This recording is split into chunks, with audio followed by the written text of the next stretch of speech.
Good morning, and welcome back to the Morning Endurance Call. I'm Keith Erwood, and this is a free, daily, 15-minute or less leadership ritual for business owners, executives, and preparedness professionals who want to build stronger businesses, think more clearly under pressure, and lead with more clarity in uncertain times. Each weekday morning, we spend a few minutes talking about what it really takes to build stronger businesses, stronger leadership, and stronger preparedness in a world where disruption is part of reality. Today's topic is this: the difference between seeing risk and managing risk. This is an important distinction because many organizations believe they are managing risk when in reality, they are mostly identifying it, discussing it, and or documenting it. That is not the same thing. Seeing risk is awareness. Managing risk is action. Seeing risk means you recognize that something could go wrong. Managing risk means you have done something meaningful about it. That may sound simple, but in practice, this is where many businesses fall short. A leadership team might say, yes, we know that the vendor concentration is a problem. Yes, we know that too much knowledge sits with one person. Yes, we know our recovery assumptions have never really been tested. And yes, we know downtime would be expensive. Yes, we know a cyber event could seriously disrupt operations. That is awareness. Awareness matters. It is better than being blind. But awareness alone does not reduce exposure. Awareness alone does not improve recoverability. Awareness alone does not make decision-making stronger during disruption. In other words, just because businesses can see a risk does not mean it is prepared for that risk. That is why this distinction matters so much. Risk is not managed because it is identified. Risk is managed when the organization takes disciplined steps to reduce, prepare for, transfer, monitor, or intentionally accept that exposure with clarity. That is a much higher standard. This is one of the reasons so many businesses still get surprised by events they already knew were possible. They saw the issue, they did not truly manage it. And this is not always because people are careless. Sometimes it happens because organizations confuse conversation, or sometimes it happens because organizations confuse conversation with control. They talk about the issue, they review the issue, they acknowledge the issue, and they document the issue. But they do not assign meaningful ownership. They do not make a decision. They do not invest in mitigation. They do not build a workaround, and they do not strengthen continuity capability. They do not test recovery. They do not change the operating model, and they do not create a clear threshold for action. So the exposure remains. This matters for business owners and executives because leadership does not get the benefit of saying, "We were aware of that," after a disruption causes real damage. Awareness may explain the problem. It does not solve the problem. That is why managing risk is ultimately about decisions. It is about deciding, what are we going to reduce? What are we going to prepare for? What are we willing to tolerate? What do we need to strengthen? And what must be monitored more closely? What assumptions are too dangerous to leave untested? That is management.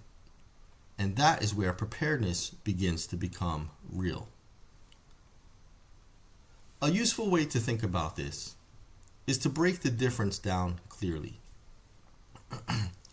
Seeing risk looks like this. We know it exists. We have identified it. We have discussed it. We may even have scored it. But managing risk looks like this. We understand the consequence. We know who owns it. We know what actions are being taken. We know what mitigation exists. We know what contingency thinking is in place. And we know what level of residual risk remains. We also know whether leadership has formally accepted that exposure or not. That is a very different level of maturity. And this connects directly to endurance. Because endurance in business is the ability to continue operating, make sound decisions, recover intelligently, and keep moving forward under pressure over time. A business cannot build endurance simply because or becoming more aware of its vulnerabilities. It builds endurance by doing the work required to reduce fragility, improve clarity, and strengthen capability before disruption occurs. That is what managing risk is really supporting. It supports the ability to keep functioning when the environment is imperfect. And that matters because the goal is not to eliminate all risk. That is not realistic. The goal is to understand which risks matter most, which consequences would be unacceptable, and what level of preparation and response capability is required to keep moving the business forward. That is a leadership discipline. So let's make this even more practical. Here's a few examples. A company may see the risk that too much operational knowledge sits with one key employee. They know it, they talk about it. But unless they cross-train, document procedures, build redundancy, and prepare a continuity plan for that dependency, they are not truly managing that risk. A company may see the risk that a critical application outage would disrupt customer service. But unless they know the recovery order, test restoration, confirm access, validate dependencies, and establish workarounds, they are not managing that risk in a meaningful way. A leadership team may see the risk that a crisis could create confusion internally and externally. But unless they define decision roles, escalation paths, communication responsibilities, and response expectations, they are not really managing the leadership risk of confusion. These examples matter because they show the difference between recognition and readiness. And in business, readiness is what counts when pressure rises. Another practical point here is that managing risk often requires trade-offs. That is part of why organizations avoid it. Because once a risk becomes concrete, leadership may need to spend money, reassign ownership, improve process discipline, invest in recovery capability, challenge assumptions, or even confront operational weaknesses that have been tolerated for too long. That is uncomfortable, but that is also leadership. Preparedness is not just about knowing where the weaknesses are. It is about deciding what you are going to do about them. And in many cases, what leadership chooses not to address becomes part of the business's real exposure. That is why intentional risk acceptance also matters. Sometimes a business will decide not to fix something immediately. That can be a legitimate decision. But that is only responsible if leadership clearly understands the consequence, the likelihood, the business impact, and the trade-off being made. That is very different from passive neglect. Passive neglect says, we know about it, but we have not dealt with it. Intentional acceptance says, we understand the exposure, we understand the consequence, and we are deliberately choosing this position for now. Those are not the same.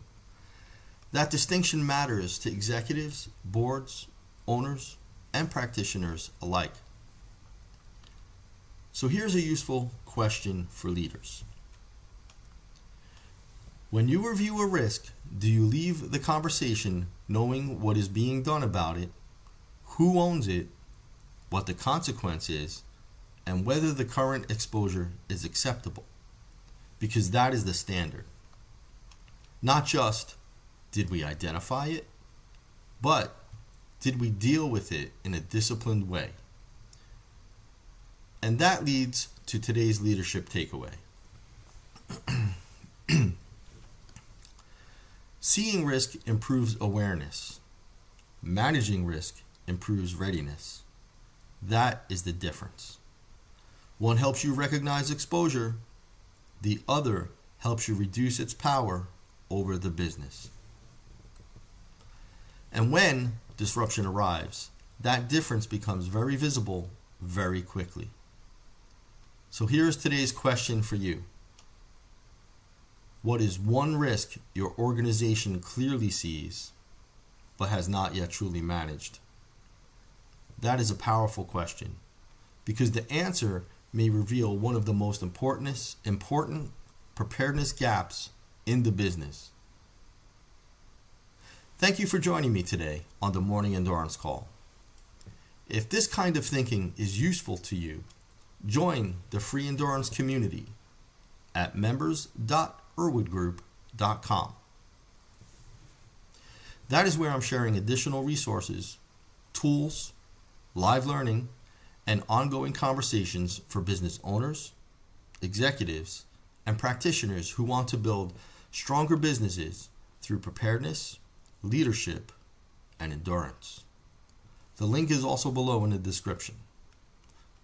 Tomorrow, we'll talk about the hidden financial cost of just a few hours of downtime and why short disruptions are often more expensive than leaders expect. Until then, think clearly, prepare deliberately, lead with endurance. Bye now.